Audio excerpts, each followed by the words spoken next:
आदरणीय अध्यक्ष जी, यहां पर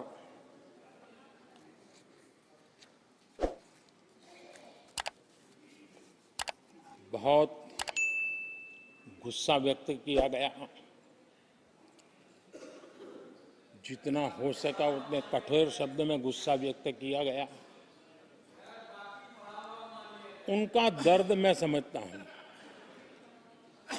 उनकी मुसीबत और ये गुस्सा मैं समझता हूं, क्योंकि तीर निशाने पर लगा है।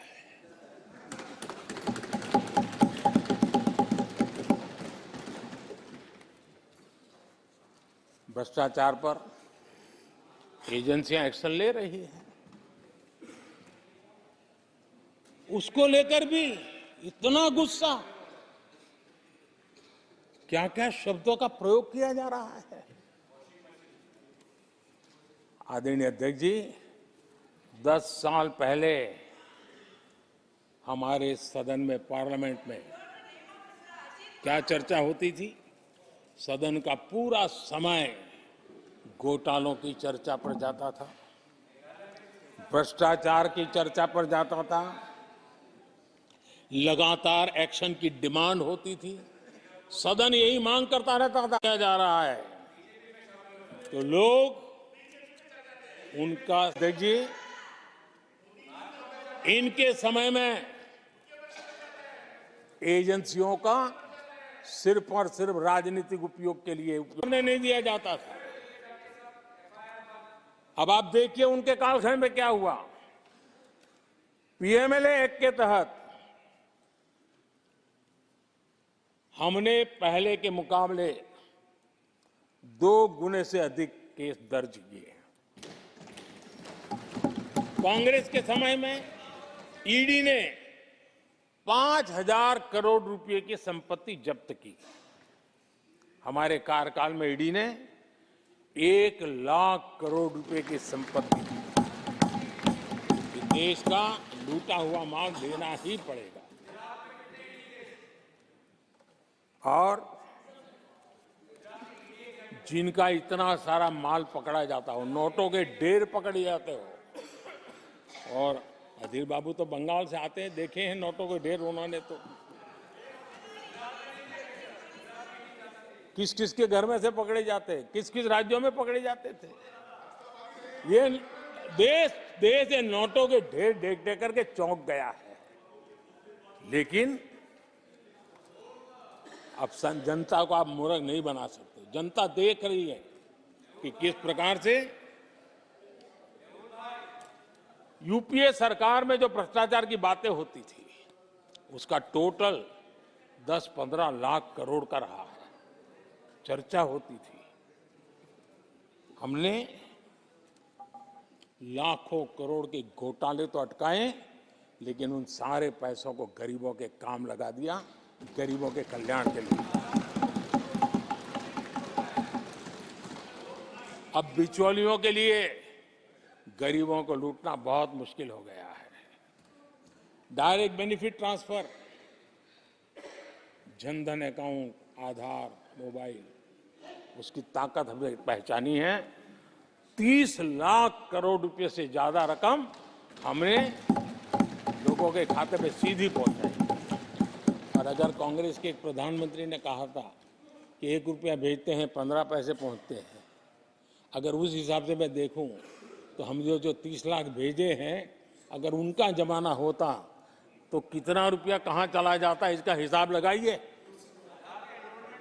15% मुश्किल से लोगों के पास पहुंचता, बाकी सब कहां चला जाता। आदरणीय अध्यक्ष जी, हमने 10 करोड़ फर्जी नाम हटाए हैं। अभी लोग पूछते हैं पहले इतना आंकड़ा था, क्यों, कब हुआ? आपने ऐसी व्यवस्था बनाई थी, जिस बेटी का जन्म नहीं हुआ, उसको आपके यहां से विधवा पेंशन जाते थे। और ऐसे सरकारी योजनाओं को मारने के जो रास्ते थे ना, 10 करोड़ फर्जी नाम बंद किए। ये जो परेशानी है ना इन चीजों की है, क्योंकि रोजमर्रा की काय उनकी बंद हो गई है। आदरणीय अध्यक्ष जी, हमने ये फर्जी नामों को हटाने से करीब करीब 3 लाख करोड़ रुपया फर्जी हाथों में जाने से बचाया, गलत हाथों में जाने से बचाया। देश के टैक्स पेयर का पाई पाई बचाना और सही काम में लगाना, इसके लिए हमने जीवन खपा रखे हैं। आदरणीय अध्यक्ष जी, सभी राजनीतिक दलों को भी सोचने की जरूरत है और समाज में भी जो लोग बैठे हैं उनको देखने की जरूरत है। आज देश का दुर्भाग्य है, पहले तो क्लासरूम में भी कोई अगर चोरी करता था, किसी की कॉपी करता था, तो वो भी 10 दिन तक अपना मुंह किसी को दिखाता नहीं था। आज जो भ्रष्टाचार के आरोप जिन पे सिद्ध हो चुके हैं, जो जेलों में समय निकाल करके पैरोल पर आए, आज वॉशिंग मशीन से भी बड़ा कंधे पे लेकर के महिमा मंडन कर रहे हैं ऐसे चोरों का सार्वजनिक जीवन में।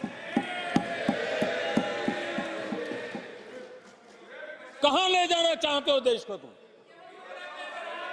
जो सजा हो चुकी है, मैं ये तो समझता हूं कि आरोप जो है उनके लिए तो आप सोच सकते हैं, लेकिन जो गुनाह सिद्ध हो चुका है, जो सजा काट चुके हैं, जो सजा काट रहे हैं, ऐसे लोगों का महिमा मंडन करते हो आप?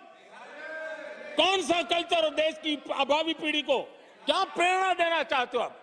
कौन से रास्ते और ऐसी कौन सी आपकी मजबूरी है?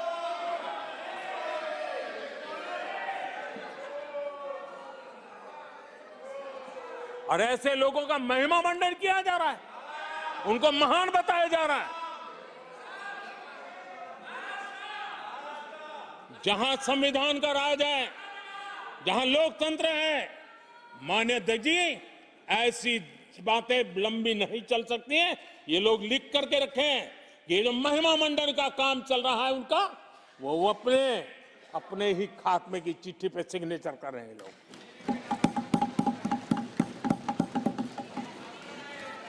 आदरणीय अध्यक्ष जी, जांच करना ये एजेंसियों का काम है। एजेंसियां स्वतंत्र होती हैं और संविधान ने उनको स्वतंत्र रखा हुआ है, और जज करने का काम न्यायाधीश का है।